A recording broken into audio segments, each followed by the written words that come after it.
Hello, this is Sinanju here, and welcome back to Model Kit Monday.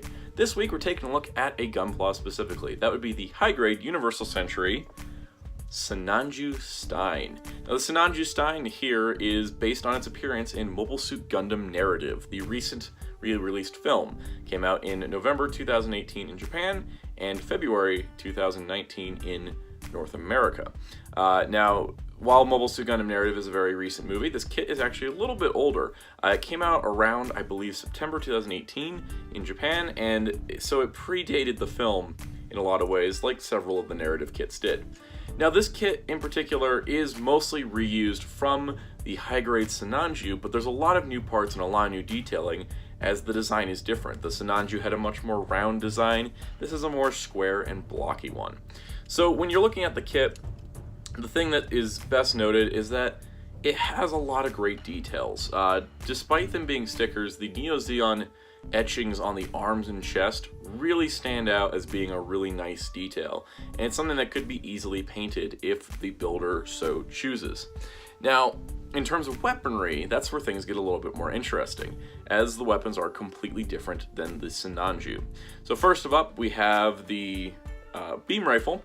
The beam rifle itself is very long, very impressive. It's going to be long-range kind of weaponry, and due to the articulation strength in the arms, you can actually support it quite well. There's a couple different attachments. One of them is a smaller grenade launcher that's stored in the shield, and the other one is a large bazooka, which we'll look at later. The beam rifle, I think, just looks awesome. It's very striking in the film itself, and when you see Zoltan's crazy eyes start up and he's going to start firing on people, he's firing a cannon that looks like it could do actual damage. And that's really important, I think, to the overall character and look. Now, while we don't know exactly where the Sinanju Stein came from, it is one of those mobile suits that had a previous life, that being within the Unicorn Bandanse manga, with the prequel talking about the stolen Sinanju prototype, which was the Sinanju Stein. Now, in the movie itself, there is no explanation on why the Sinanju Stein is here after the Sinanju, as it was presumed that the Sinanju prototype stolen was made directly into the Sinanju. But it's possible that the Sinanju Stein prototype was held back and the Sinanju was a copy and an improvement of it, as opposed to being an upgraded machine. So, whatever the reason is, this is the kit we have. Moving on to the shield. The shield has some nice details, especially with the Neo-Zeon logo on it, and I like the color separation here, as the only sticker is that logo. A lot of kits use a lot of stickers, especially high grades, so it's nice to see stuff like this where they just put more plastic into it. I'm appreciating that aspect of Gunpla lately, especially with high grades, where they're starting to get more into let's do the details in the plastic instead of doing the details in the stickers. It gives it more of a refined look, and it makes it nicer on the straight build as opposed to having to do more customization. The other weapons include the beam saber handles, which are stored in the arms, which again was a bit of a surprise. Usually when there's beam sabers stored within limbs, the high grade version won't have that as a function. It'll just be like, here's your beam saber handle as a separate piece. But having them there is really awesome and looks really cool. The alternate hands give you a few different options. They got one with a trigger finger, a couple that hold beam sabers really well, and, you know, an open hand just to support a beam rifle or something like that.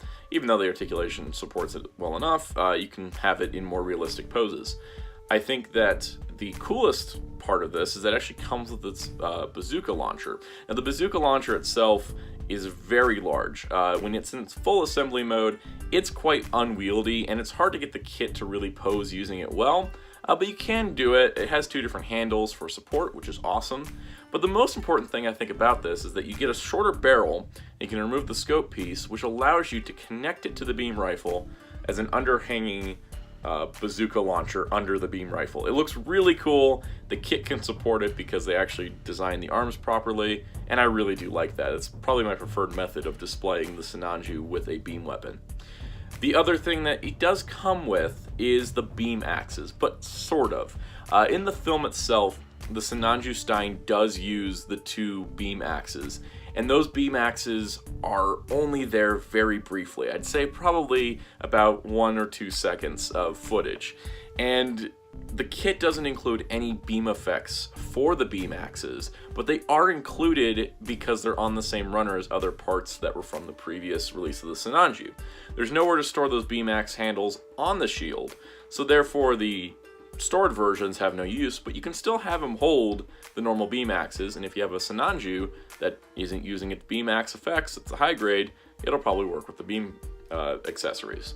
So you do have some options with the kit beyond just what is the stock kit, which I do like. I do like when there's some extra parts to work with.